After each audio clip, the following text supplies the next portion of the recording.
بسم الله الرحمن الرحیم. موږ به تاسو سره یو ټاپک ډسکس کوو چې هغه هیسټري اف پاکستان په حواله سره دی.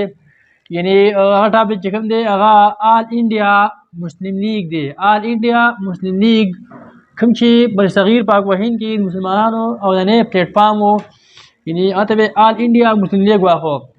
دا چې جوړ شوی دی او څنګه په وجود کې راغلی دی د په شا باندې چې کوم هیسټري دا کوم حقیقت دی مثلا هغه په ساده الفاظو کې تاسو ته دا پیش کوم.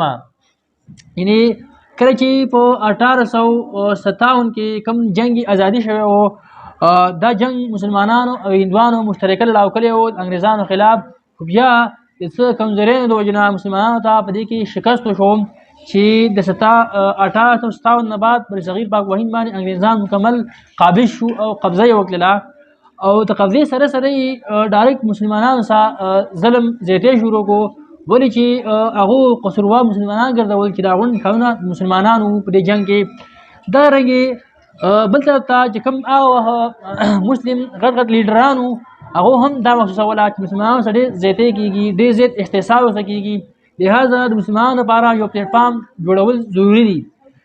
دې نه مخکې یو بل پلیټ فارم هم جوړ شوی و چې هلته به کانګریس واهو، یعنی آل انډیا کانګریس پلیټ فارم و چې هغه هغه وخت پلیټ فارم و.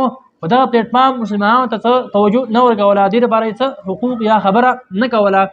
دغه رنګې بیا 1906 کې په ډاکا کوم چې د بنګلادیش علاقه ده هلته یو کانفرنس منعقد شوی و چې کانفرنس ته واخو محمدن ایجوکیشنل کانفرنس و چې دا یو غیر سیاسي اداره وه. او دا کانفرنس چې کوم دی دا سر سلیم الله خان را بللی و. او دغه رنګې په دې کانفرنس په اخره کې یو تجویز پیش کړی شو چې هغه دا و چې دا خبره سر سلیم الله خان وکړله چې د مسلمانانو لپاره یو پلیټ فارم جوړ کړی شي. دغه رنګې بعد مسلمانانو یو تحفظ میلاو شي، دغه رنګې چې کوم مسلې دا ورسره حل شي، او دغه رنګې مسلمانان به لږ راپورته شي، راچوت به شي. بیا د دغه تجویز په وړاندې چې کوم هغه وخت کوم عظیم خلکو د مختلف صوبو نه راغلي وو چې په هغه کې یو مولانا محمد علي جوهر چې دی تایید کړی و د تجویز. دغه رنګې بل چې کوم دویم کس پکې و هغه مولانا ظفر علي خان و. دغه رنګې ورپسې چې کوم کس و حکیم اجمل خان و. دغه رنګې نور داسې کسان پکې چې هغه د دې تجویز حمایت وکړو. او دغه رنګې په دسمبر 1906 کې د مسلم لیگ آل انډیا مسلم لیگ قیام وجود کې راغلی. او په دې خبره کې شک نشته چې کوم آل انډیا مسلم لیگ قیام دی د پاکستان په جوړولو کې د دې ډېر زیات اهم کردار و، ډېر زیات اهم رول و چې دې په وجه سره پاکستان وجود کې راغلی دی. په شروع کې خو په دې کې دا کسان شامل وو. بیا وروسته په دې پلیټ فارم کې یعنی قائد اعظم محمد علي جناح قائد اعظم رحمه الله دې په دې پلیټ فارم کې شمولیت وکړو په 1913 کې. دغه رنګې دې نه بعد بیا علامه محمد اقبال هم دې پلیټ فارم ته راغلی چې په دې کې هغه شمولیت کړی و چې کوم لندن برانچ و په 1922 کې. او دغه رنګې دا پلیټ فارم نور هم مضبوط شو او دې ته ښه کسان رال چې دې په وجه سره مسلم لیګ نور هم مضبوط شو.